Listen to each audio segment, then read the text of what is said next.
Powerplex Invincible's greatest failure. Oh, this one hurt. Can't keep getting away with this. Sorry, I couldn't resist. A question. Who holds superheroes accountable? Why do they get to be seemingly above the law while other people get punished for lesser crimes? How far can man go in obsessing over the spandex before he loses sight of the life he could have been living? These are just some of the questions that sit at the heart of this episode of Invincible. And I absolutely loved it! We witness one of Omni-Man's victims valiantly fighting for his vision of justice only to lose sight almost immediately, costing him everything and traumatizing Mark in what feels like a bi-weekly event. This shouldn't thrill me as much as it did, but wow, the writing for this one is just so phenomenal. So let's dive right in and discuss. All I want is, oh my god, where do we even begin with this masterpiece? Well, the first thing that comes to mind is how this episode is a brilliant culmination of many themes that have been present throughout this season.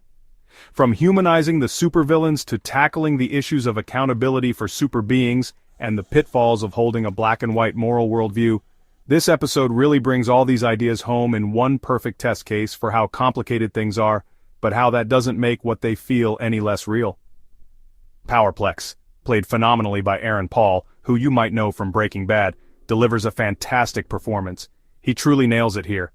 Amazon, for as much as I don't like celebrity voice casting and Amazon loves it, they do pick the right people nearly every time for every role, even if the role is being a creep. But this episode might be my favorite of the season, unless the next two do something absolutely mind-blowing. From a pathos standpoint, this episode does an incredible job at showing us the life of Powerplex, making us empathize with him while also showing that this man is clearly having a mental health crisis. We start the episode seeing his life before Omni-Man splattered his family harder than his own son. He seemed like a normal dude in spite of having powers.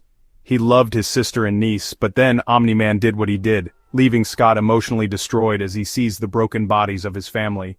Now the thing I love about the initial presentation for Scott is that he doesn't immediately go on the warpath. He doesn't just hop into a lab, grab the nearest experimental tech, go crazy from it, and just villain forever after. No, instead he waited, he tried to build a case, he wanted to just open. Something's definitely up with Scott. He started investigating Invincible, looking for some kind of justice or closure for what happened. From the pictures we see he didn't immediately go after Invincible. This is Mark in the blue costume, so it's fairly recent. It took him at least a year to get this whole thing going, proving that, yeah, he did try to do things through the proper channels. He channeled his hurt into something that could be considered productive, like creating a petition that just didn't go anywhere. And you get it because, from his perspective, Invincible seemed to be just getting away scot-free from everything and he doesn't understand why. At least that's how it seems at first. We as an audience understand that Cecil already knows everything. Cecil knows why Omni-Man did what he did. He knows Mark didn't ask for this smoke, and despite being given every chance, he still refused to join his dad. As far as Cecil and the government are concerned, Mark may be a problem worth having contingencies for, but he's not in any immediate danger of flipping. So when combined with wanting to keep Mark around to fight Viltrumites, no wonder Cecil wasn't going to hold a public trial. There's nothing that would come out of it that he doesn't already know. It would just serve to emotionally distress the asset he's trying to keep on his side. And most importantly, it would be a bad look for Cecil and the GDA. If it came out that Cecil knew and has always known Omni-Man was an alien invader, well, that would get his and the GDA's legitimacy questioned, creating chaos and a loss of faith. Cecil wants calm, and for whoever signs his checks for his instant teleportation thing to keep signing them instead of caving to their constituency. It is not in Cecil's interest to hold a trial for Mark. But, for those who lost their family in this incident, it does seem kind of suspicious. Why wasn't there a greater investigation into what happened? Why wasn't Invincible brought on trial and forced to answer questions about what really happened with his dad? Something fishy is going on, and they're right, just not about Mark. And one would think that this lack of closure is what made all these negative emotions start to fester.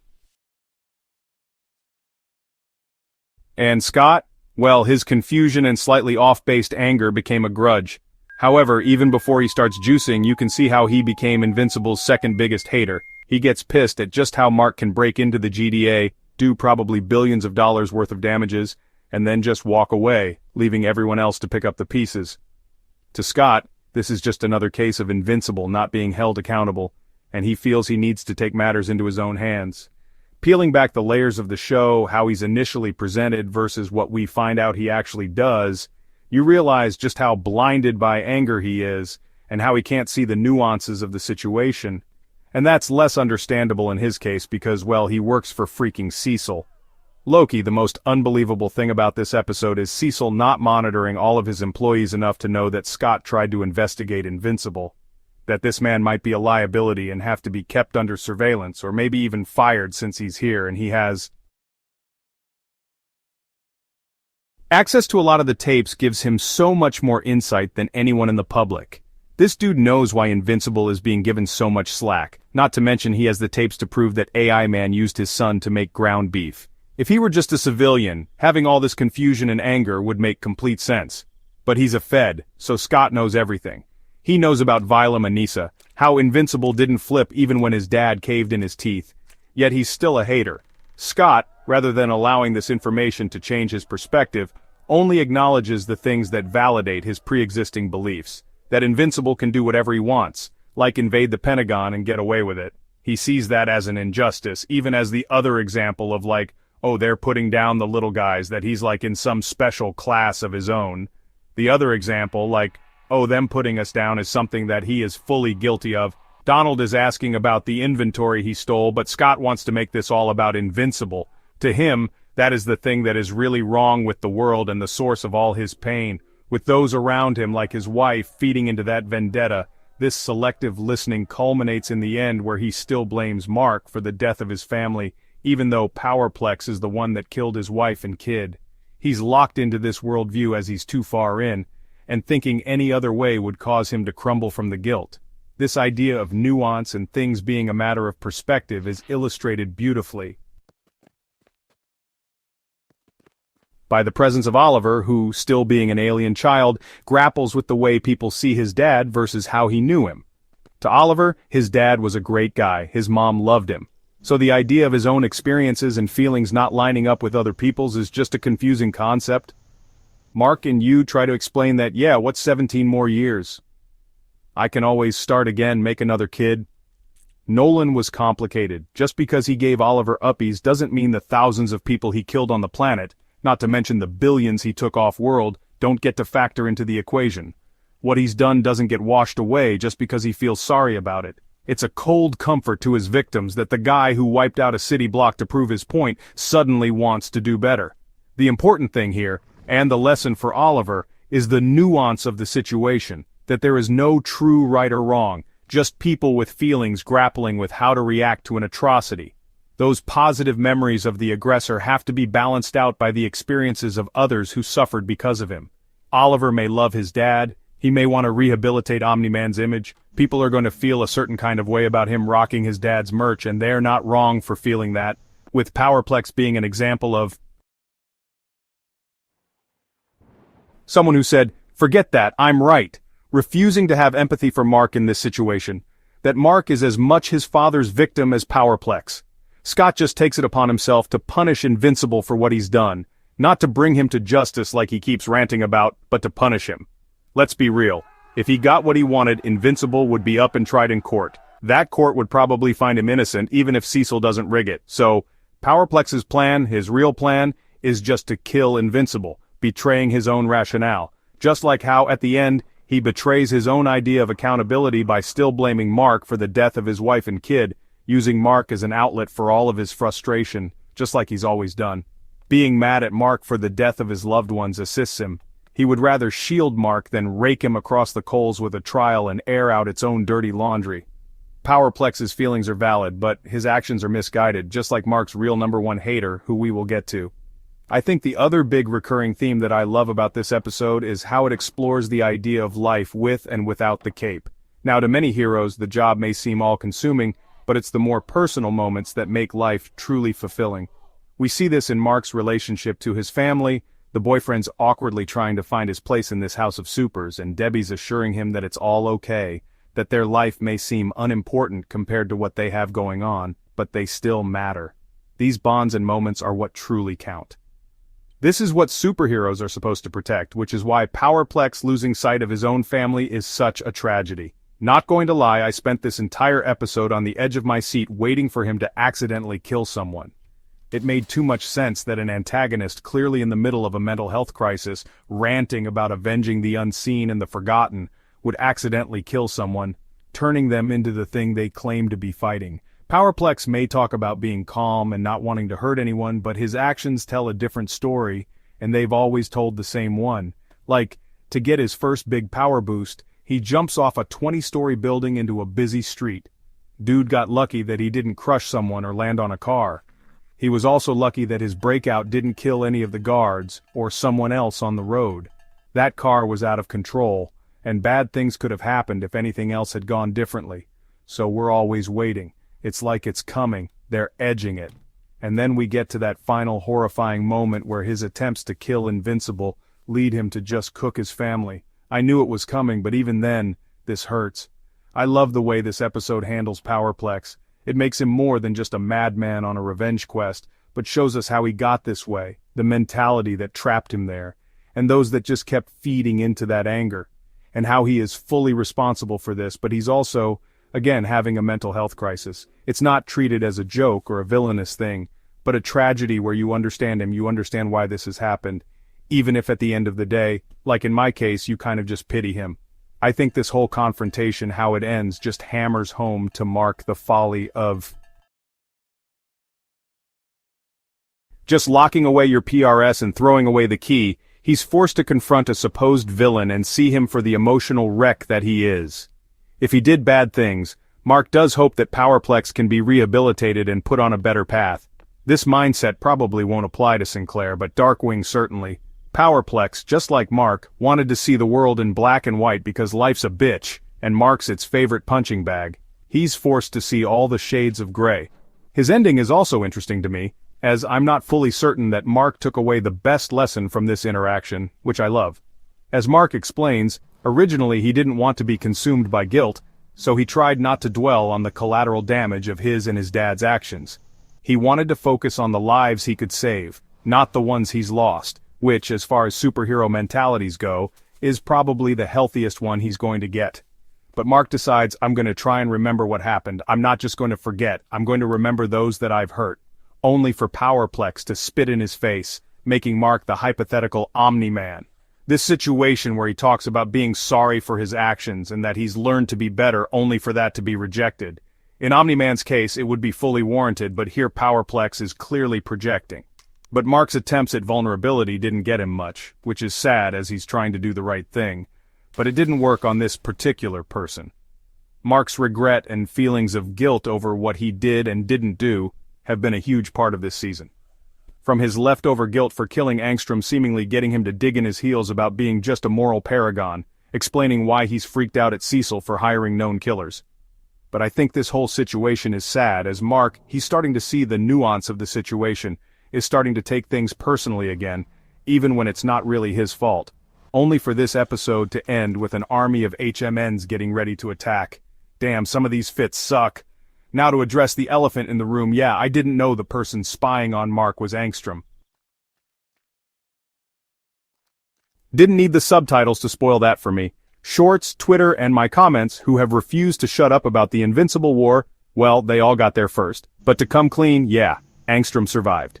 Thank you for all the comments. How he survived, honestly, I don't know, because he was a puddle last time we saw him. But he's here, so Mark's biggest mentally unstable hater has gathered what looks like a menagerie of alternate Marks to get revenge on our Mark. Now this plan is insane for a couple of reasons. First being, we've actually seen some of these boys before. The yellow and black one with the cape is the main one I remember. He popped up in inner memories from a different version of self, who was forced to watch his son die. Now this is kinda crazy because either there's multiple versions of this particular Mark, or Angstrom has been so blinded by hate for our Mark the hero, that he's willing to work with objectively more evil versions just to get revenge. This speaks again to just how mentally unstable Angstrom is right now, unable to separate the memories and experiences of his many alternate selves to recognize the reality of the situation.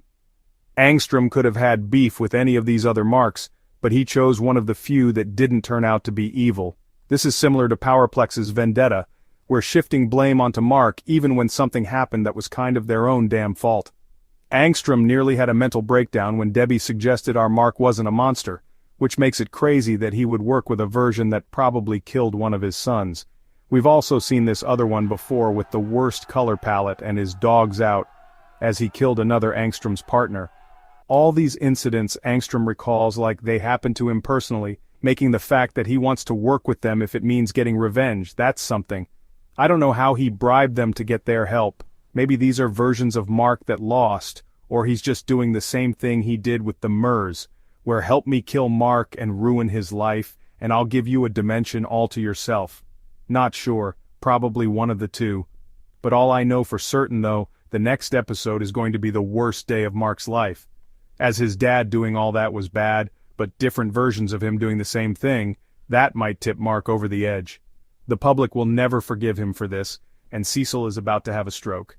Maybe Mark should go fight Viltrum just after this because yeah, the Earth is going to need a couple of years to cool off before they even consider forgiving him. Now, just a theory craft about what some of these other Marks, just what their deal is. We have Freddie Mercury and the other one rocking Viltrumite colors. Both obviously have taken up with their dad and fully embraced their Viltrumite heritage. The one with a mustache may have even been raised on Viltrum, rather than getting a normal life with his mom. I think the messed up one in the back is also rocking Viltrumite colors, so he probably got tortured into being evil, or Mark didn't get rescued when he was getting blasted by lightning in that machine head fight. The one in red looks kinda cool as he's fully wearing Omni-Man's color scheme, just on his own costume with a cape too. No capes, honestly. I think capes look amazing on Mark. Just personal opinion. Don't know about these other three though. The 5 head is, I can't tell if that's actually part of his costume or just a coloring mistake. Though the one with the broken specs is probably a version of Mark that caved when his dad beat him into a pulp on the mountain. One seems to be wearing Bulletproof's costume, which is probably a sign that another dimension Mark just chose the outfit Mark originally tried to sell them. Though personally I think the one that is most interesting to me is the one that seems to be wearing the Thraxan armor. The Thrax were those interdimensional invaders who Omni-Man sent back to the Stone Age. I wonder if this version of Mark got trapped there instead of his dad, with things just going wrong from there. Can't really say much about the other ones except this Mark has never gotten a haircut, which just might be because a mohawk is validating that decision perfectly to me. This is truly the most insane lineup Mark has ever faced. No telling how strong any of them are compared to our Invincible, as without the incentive of facing other Viltrumites, who knows how hard any of them actually had to ever train. But even if he is the strongest Mark, that won't do much against numbers like these. So, I'm predicting mass casualties once they start invading. All of Earth probably won't be destroyed, but Mark is going to have to eat his words once Cecil's countermeasures come in clutch. I also see a version of the story where whoever Viltrum was sending joins the fight just to help kill all these other Marks as they want the planet whole. But who knows fully how everything's going to play out, as this is kind of its own story. I've been told that this is essentially a second draft of the Invincible comics, but I'm still just very excited to see what happens next. Though I think for whatever does happen, I hope the team was given a little bit more time to work on bringing the spectacle this time around, as yeah, the final confrontation. For this episode, there was just a noticeable quality drop towards the end. Like, that is clearly a static image being shaken, and they're even doing the hiding the mouth trick they called out last season. Here it doesn't even look like he's taking steps, it's just dragging the PNG, which, again, I've accepted Invincible animation being what it is, but after how emotionally devastating the rest of the episode was, having the climax be where I noticed the quality dropping is just a bit disappointing, though again I keep hearing that Vince had a troubled production schedule, so no shade to the crew. This, like most animation issues, isn't really due to a lack of talent, but bigger production issues in the pipeline. They can't really bring their A game when they're not given enough time to work, but to wrap things up, I called it. It hurt when Ray quit. Great scene though.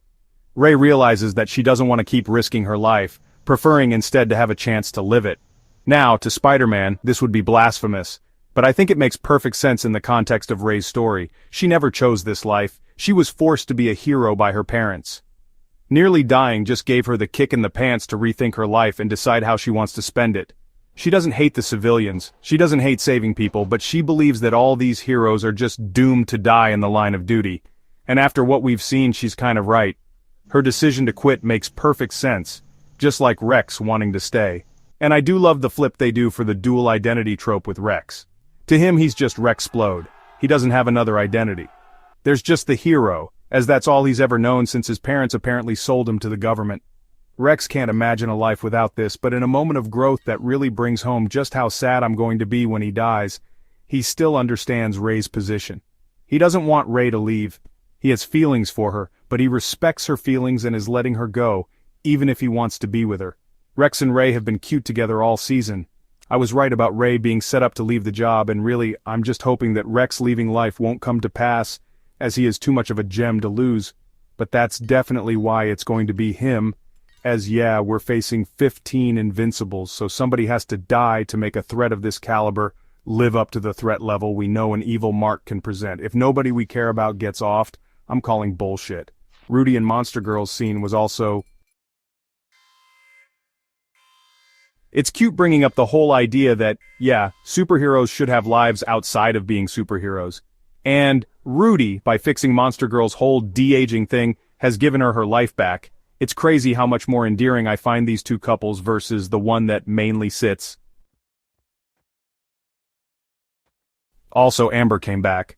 I appreciate that they don't just throw her character away, but her only appearing in the context of showing, say, yeah, Amber is okay with the whole breakup and Eve situation, that being the only context we see her in. I do find a little bit annoying. Also, kinda how it keeps reminding us it's like, oh yeah, her and Mark did have chemistry, which just draws attention to how it's lacking in other places. I kinda like how Mark initially refuses to fight Powerplex, as, at one point, you could say this is negligence, and him not wanting to deal with the problem. But, to be fair, there are so many other superheroes in this world. Him deciding to let someone else deal with it is kinda funny though. I do think there probably should be an app for these things where people can call out dibs, as it would be messed up if all the other superheroes assumed Mark had this, leaving Powerplex to keep staying around looking like a jackass. Overall, this was a fantastic episode. It asks so many great questions that have always been a thing in superhero stories, but rarely get treated with this level of care.